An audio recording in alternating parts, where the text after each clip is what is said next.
웰링턴 시내를 조금만 벗어나면 과거 뉴질랜드 원주민인 마오리족들이 새를 사냥했던 울창한 숲이 펼쳐집니다.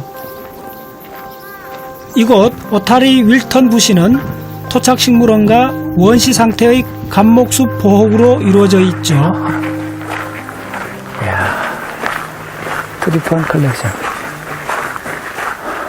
학습 탐사대와 함께 그 숲길을 걸어갑니다. 트리폰 컬렉션.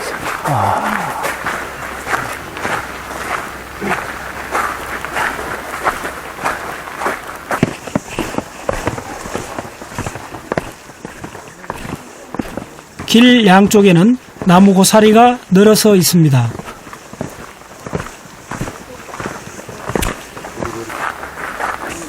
네. 자, 이렇게 보세요. 실버폰이라는 게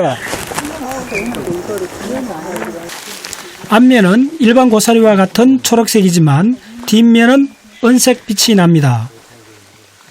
마오리어로 퐁가라 불리는 은고사리는 그 문양이 뉴질랜드 새 국기의 후보로 오를 만큼 뉴질랜드를 상징하는 대표 식물이죠. 이쪽 마오리족들이 밤에 전쟁을 하면 소위 말해서 야간 이렇게 침투가 되잖아요. 야간에 이렇게 이동하려면 어두운데 이 실버고사리 이걸 잎을 따갖고 수십 명이 들고 달빛에 이렇게 가면서 야간에 숲속을 갈 때 안 보일 거 아닙니까? 그러면 달빛을 여기 반사시켜갖고 길을 내가 갔대요. 뉴질랜드 전역에서 볼 수 있는 나무 고사리는 사실 고생대 석탄기부터 번성해온 양치식물입니다. 예, 고사리 뒷면에 여기 있네. 자, 포자 형태가 요거는 상당히 초기 단계고 좋아요. 포자란 양치식물의 생식세포를 말하는데 종자가 아닌 이 포자로 번식을 합니다. 식물학에 있어서 가장 중요한 개념은 시하고 포자의 차이점을 이해하면 공부가 확 진행이 됩니다. 시하고 포자는 완전히 다른 개념입니다. 사실은 린네조차도 포자라는 개념이 없었던 거예요. 시는 우리가 눈으로 볼 수 있고 많은 열매에서 시가 나오는 건 다 알고 있기 때문에 직관적으로 알았는데 포자는 소위 말해서 그 DNA 생물학이 발달하고 나서야 우리가 이해하게 된 그런 존재입니다. 자, 포자는 식물 진화에서 아주 중요한 역할을 했는데요. 포자 식물은 종자 식물 이전 단계의 식물입니다.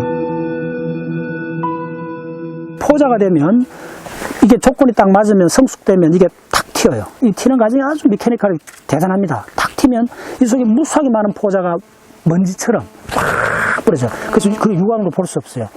그래서 다 실패를 했던 거예요. 못 봤던 거예요. 근데 이 포자가 떨어지지 않고 요 끝에 매달려 있으면 잎이 요렇게 매달려 있는 상태에서 말려 들어간다 소리죠. 열면 콩깍지 속에 씨가 요렇게 들어있죠. 콩이 요런 식으로 되는 거죠. 요거 떨어지지 않고 매달려 있던 그 포자는 나중에 씨로 받겠다고 생각하는 게 이해가 빠릅니다. 실제로 이런 식으로 해갖고 이 꽃식물이 출현합니다. 씨의 출현이 종자의 출현이 이런 과정이라고 식물학자라는 유추를 하고 있어요. 실제로 종자 식물의 기원이 된 종자 고사리의 화석이 발견되기도 했습니다.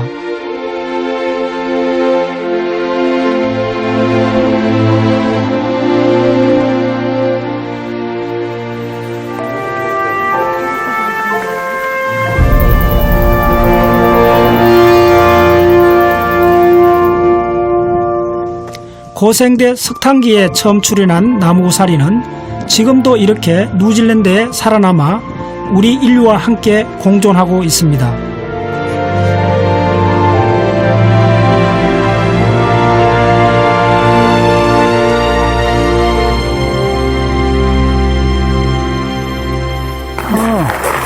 이거 바로 이게 그 유명한 낸스 우드네. 있네. 이게 창처럼 보이잖아. 날카로운 창처럼 보이는 게 낸스 우드 참나무라 그러는데 모아새가 살아있을 당시 1840년도에 모아새가 많았잖아요.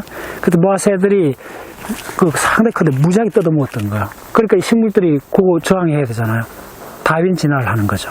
그래서 식물들이 침을 만들었어요. 잎을 변형시켜갖고.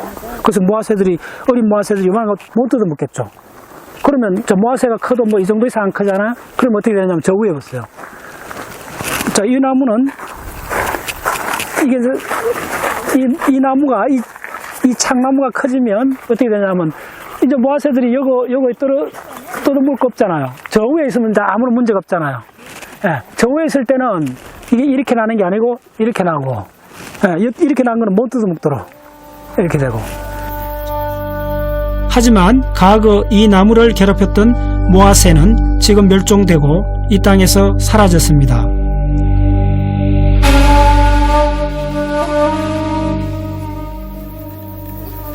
이 모아새는 1200년경, AD 1200년에 들어온 어쩌면 외래종이죠. 외래종인 포유동물, 인간이라는 외래종에 의해 갖고 멸종당했죠. 예. 왜냐하면 모아새는 그 지능을 가진 포유동물에 적응하지 못한 거죠. 인간이라는. 그래서 멸종하고, 이 연약해 보이는 이 식물은 이 놀라운 톱날 같은 이빨을 만들어서 모아새한테 적응한 거죠. 그래서 적응한 존재, 적자는 생존하는 거예요. 그래서 다윈 진화론을 가장 리얼하게 표현한 것이 적자 생존이라고 하죠. 예. 환경에 적응하는 것. 그 진화라는 것은 무슨 이렇게 고동하게 된다, 어떤 방향성을 한다, 그런 개념이 아니고, 항상 바뀌는 지질적, 그 다음에 대기, 이런 모든 바뀌는 삶의 환경에 적응하는 과정을 진화라고 하죠. 진화에 있어서는 강자가 살아남는 게 아니라 살아남는 자가 강자가 됩니다.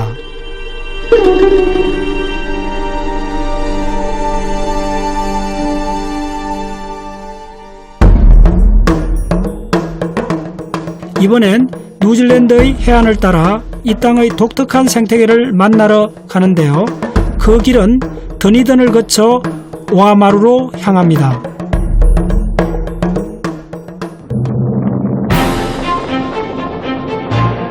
뉴질랜드의 수도이자 아름다운 항구 도시 웰링턴에서 배를 타고 남섬으로 떠납니다. 북섬과 남섬은 지형적으로 크게 다릅니다. 과연 남섬엔 어떤 풍경이 펼쳐질지 기대됩니다. 최근 몇 년 전에 그 남섬하고 남섬, 북섬 이름이 그냥 너무 상투적인 이름이잖아요. 그 영국 그 시절에 만들어진 이름인데, 최근에 이쪽에서 그 마오리족들의 원래 이름을 되찾는 그걸 위원회에서 이제 정확히 찾아냈는데, 북섬은 마오리의 물고기란 그런 뜻이고, 남섬은 포우나무라 그래요. 포우나무의 강이라 그러는데, 포우나무가 뭐냐 하면 옥입니다. 그러니까 아주 남섬은 그 지질학적, 그 다음에 우리 고대 사회로 가면 옥이 얼마나 소중한 겁니까? 그거가 남섬의 전체 이름을 대표로 한다는 데서 상당히 의의가 있는, 지질학적으로 의의가 있는 그런 곳입니다.